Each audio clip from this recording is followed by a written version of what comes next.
திருச்சி அருகே சமயபுரம் தெப்பக்குளத்தில் மூழ்கிய சரக்கு மினிவேனை 1 மணி நேர போராட்டத்துக்கு பின்னர் தீயணைப்புத்துறையினர் கிரேன் மூலம் மீட்டனர்.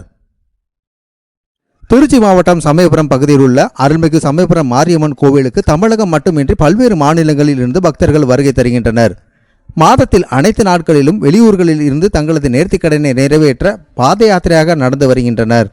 அவ்வாறு நடந்து வரும் பொதுமக்கள் திருச்சி சமயபுரம் நாள் ரோடு அருகில் உள்ள தெப்பக்குளத்தில் குளித்துவிட்டு கோவிலுக்கு வருவது வழக்கம்.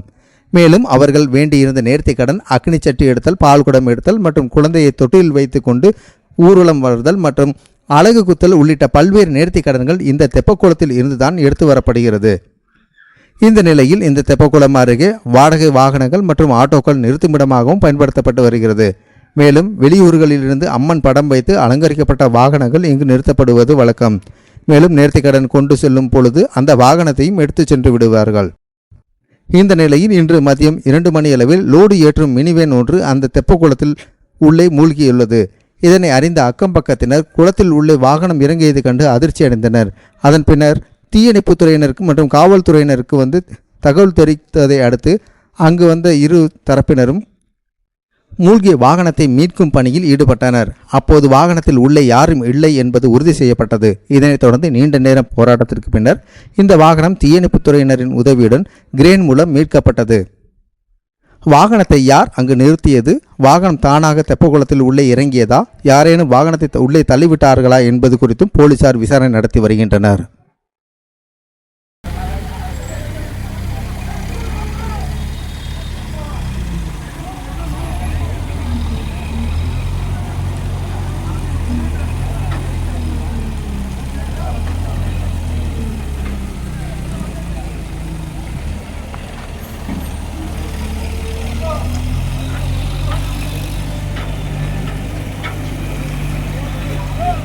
அவர்ண்ணா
நான் தான் சொல்லிட்டேனே, எனக்கு டீட்டெயிலுக்கு எதுவும் வேலையே